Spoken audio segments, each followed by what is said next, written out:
নমস্কাৰ, মই art and craft designer Pranavi Barua. মই আমাৰ শাকনি বাৰীৰ পৰা বেঙেনা ছিঙি আছোঁ আৰু কিবাকিবি ছিঙি আছোঁ দেই। বৰ্তমান সামাজিক মাধ্যমত বহুত বেছিকৈ অন্যান্য জেহাদৰ লগতে পাচলি জেহাদ চলি থকা বুলি প্ৰচাৰ হৈ আছে, আমি সকলোৱে জ্ঞাত। সেয়েহে আমি সজাগ হ'বৰ হ'ল। বহু বছৰৰ পৰাই শুনি আহিছোঁ, মিয়াসকলে হেনো তেওঁলোকৰ কাৰণে এডৰা মাটিত গোবৰ সাৰ প্ৰয়োগ কৰি খেতি কৰে আৰু সেইখিনি খেতি তেওঁলোকে বিক্ৰী নকৰে, তেওঁলোকৰ পৰিয়ালৰ কাৰণে সেই খেতিখিনি কৰে। আৰু বিক্ৰীৰ বাবে তেওঁলোকে বিভিন্ন ৰাসায়নিক সাৰ প্ৰয়োগ কৰি খেতি কৰে আৰু সেইবোৰ তেওঁলোকে বজাৰত বিক্ৰী কৰে আৰু আমি ক্ৰয় কৰি সেইবোৰ খাই আছোঁ।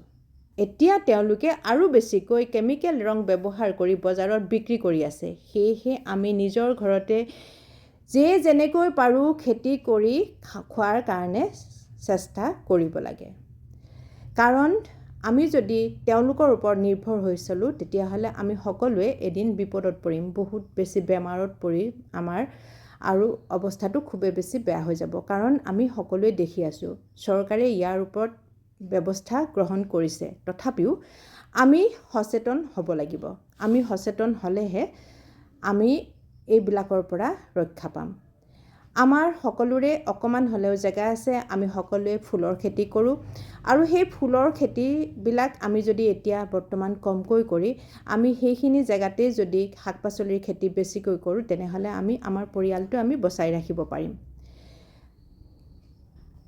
এয়া আমাৰ বেঙেনা মই ছিঙিলোঁ, জলকীয়া নেমু ছিঙিলোঁ, মই আদাৰ পাত অকণমান ছিঙি ল'ম, কাৰণ আমাৰ সৰু মাছ আছে, সৰু মাছেৰে মই আদা পাতৰ জাল দিয়া বনাম আৰু আদাৰ পাত আৰু আদা দি জাল দিয়া সৰু মাছ খাই আমি খুবেই বেছি ভাল পাওঁ। আপোনালোকে খায়নে নাখায় নাজানো দেই। ইয়াতে আদা, যোৱা বছৰ আদা আমাৰ হৈ গ'ল, বহুতখিনি আদা আছে, গোটেই বছৰটো চলিব পৰাকৈ আদা হৈ গৈছে আমাৰ। এতিয়া আকৌ 4টামান এনেকুৱা ফল মূলৰ বাকচত আকৌ আদা লগাইছে। এনেকৈ আমি খেতি কৰি আছোঁ। যোৱা বছৰ ঠাণ্ডা সময়ত আমি বহুত বেছি খেতি কৰিছিলোঁ, আপোনালোকক মই ভিডিঅ' দিছিলোঁৱেই। বন্ধাকবি, ফুলকবি, ওলকবি সকলোবোৰ আমাৰ ঘৰত হৈ গৈছিলে। এই বছৰো আমি তেনেকৈ খেতি কৰিম। আগৰ বছৰতকৈ এইবাৰ বেছিকৈ কৰিম বুলি ভাবিছোঁ, কাৰণ আগৰ বছৰ আমি একো ভবা নাছিলোঁ। এতিয়া যিহেতু পাচলি জেহাদ চলি আছে, সেইকাৰণে আমি এইবাৰ অলপ বেছিকৈ খেতি কৰিম, যাতে আমি একোৱেই বজাৰৰ পৰা পাচলি কিনিবলগীয়া নহয়।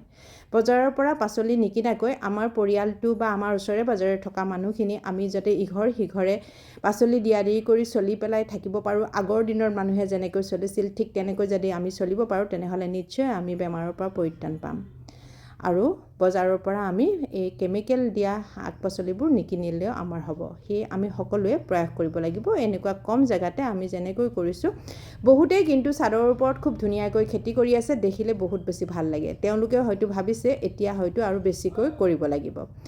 আজি মই আপোনালোকক আমাৰ শাকনি বাৰীখন দেখুৱাইছোঁ আৰু লগতে আমি সচেতন হ'ব লাগিব, সেয়া ভিডিঅ' আপোনালোকলৈ আগবঢ়াইছোঁ। আমি যদি সচেতন হওঁ, তেনেহ'লে আমি বহুত বেছি বেমাৰৰ পৰা মুক্ত হৈ আমি ভালদৰে চলি যাব পাৰিম। সেয়েহে ভিডিঅ'টো আজিলৈ আপোনালোকক ইমানতে সামৰিলোঁ।